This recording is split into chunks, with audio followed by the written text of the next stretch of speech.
it was the Torrington Civic Theater, and you remind me very much of my good friend Kate Ward, who also did things at the Warner. And someone was talking about your good man Charlie Brown earlier. I overheard a conversation. She was Snoopy, and I played Peppermint Patty.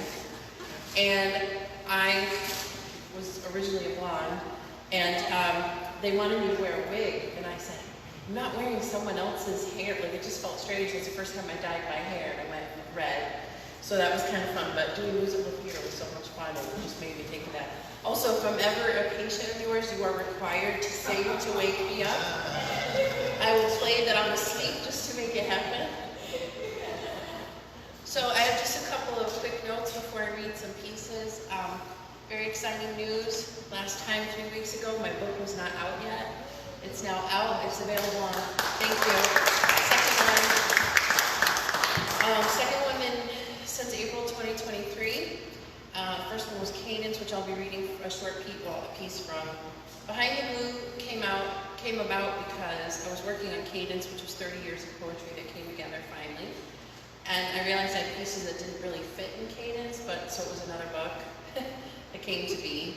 But it's now available on Amazon, and also if you go to Swirl Ink Publications, it's INK, swirlinkpublications.com, you'll find other options there as well. I have to update some of the site, but Amazon's always a good go too.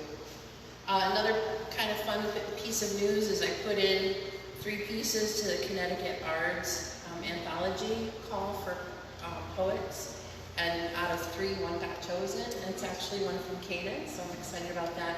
It's been 30 years since I put in for an anthology, and I got a piece in, so I'm pretty excited about that.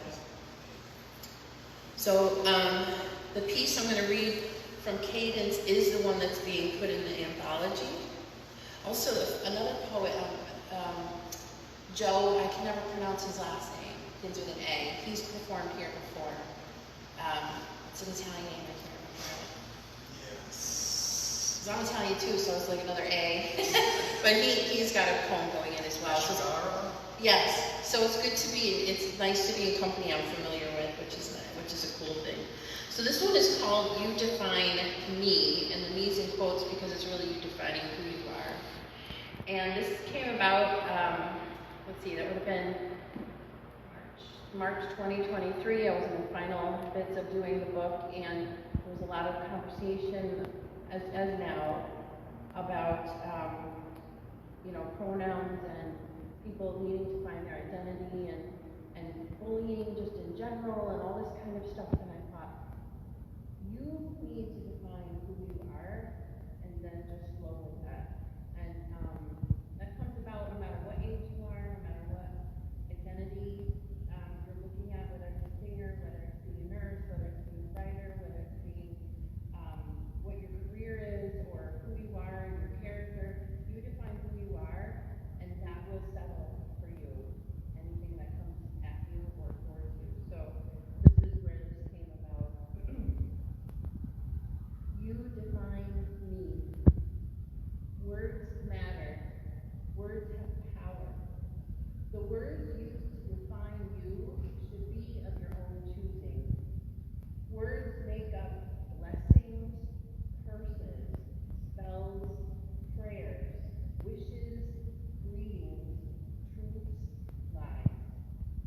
Words take what's in our hearts, our minds, and put them into being. Therefore, it is your birthright to choose the words to lay out for the world what it means when you say me. When you define yourself, you set the borders, the boundaries, the shading of who you are at and who you're for yourself and for others. When you settle within yourself who you are, what you're about, then the other words spoken over you, at you, about you,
moonbeams, Bella Luna, and Stardust. So Stardust are like the nuggets in Cadence. There's more of them, and there's things like, it's okay if your ship has sailed, it could have been another Titanic.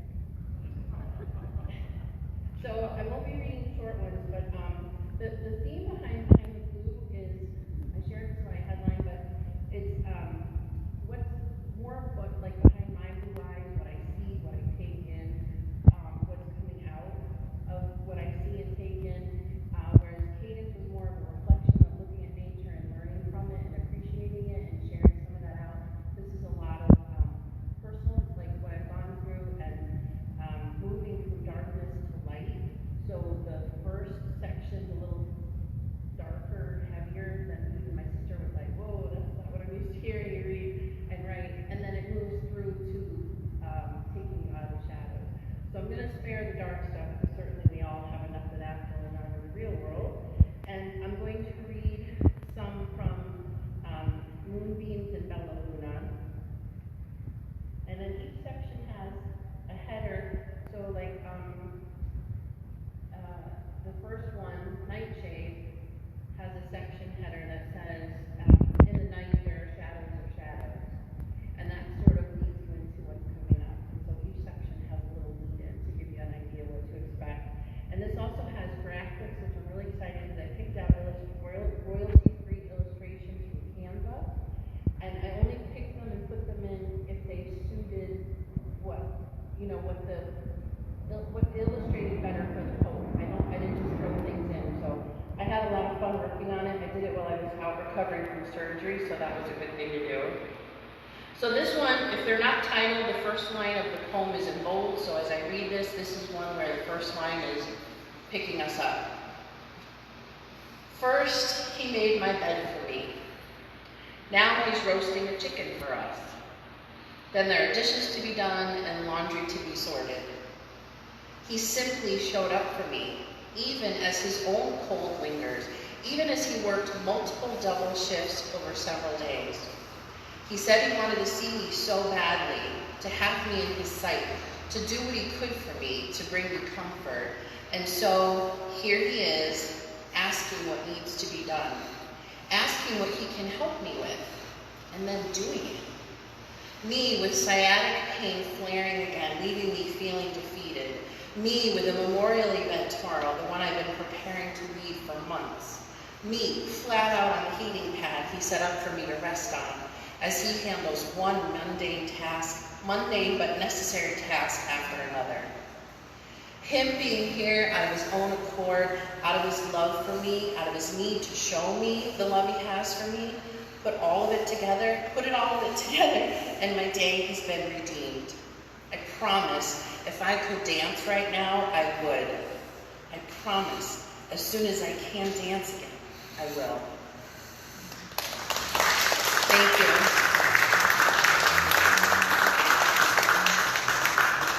So I have two pieces, two more. This is from Bella Luna, the next two are from Bella Luna. This one's called The Comeback.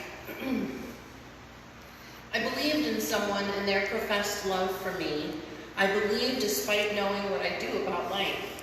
It's no surprise then, though it was heartbreaking, when I had to come out swinging. What I know about life is how it knocks you down and out, around the block and back again. I had believed in the vows made only to find myself lacing up my gloves again, bracing for the fight of my life, determined to make my comeback. There is a primal need to tap into that inner drive, to keep getting up over and over and over again. Staying down, out, flat out, not pushing back. These aren't options for me. I just don't know how to stay down. I do know who blusters, who bellows, and more often who not to get into the ring with. But should I choose to step onto the mat? Should I choose to put up my dukes? Choose to summon the scrappy side of myself and draw on my sense of self-preservation, self-worth, self-confidence. Then I go in knowing my limits and my strengths, knowing where I am most vulnerable, knowing how to bob and weave. I've developed muscle memory and endurance. I have the training of a champion in how to shift my weight, the way in how to lead, the way in how to hold back. Life has been my sparring partner for some time now. I know all too well about the ropes meant to ensnare me, how to wield my power, my strength, my skill until the bell is rung, until the round, the fight, the battle is called. I remained the favorite in this most recent fight, the one for my dignity and my heart. I retained my title. Celebrated with fists held high as sacred sweat ran, triumphant tears were shed. I was bruised but not beaten, hailed the victor even as brave blood flowed. I wore it as a badge of warrior. Hope was back on the horizon. And I'll be here to live in that hope, to fight another day, to keep fighting until that elusive final blow makes contact. But I promise you, even then, I'm not going down without a fight.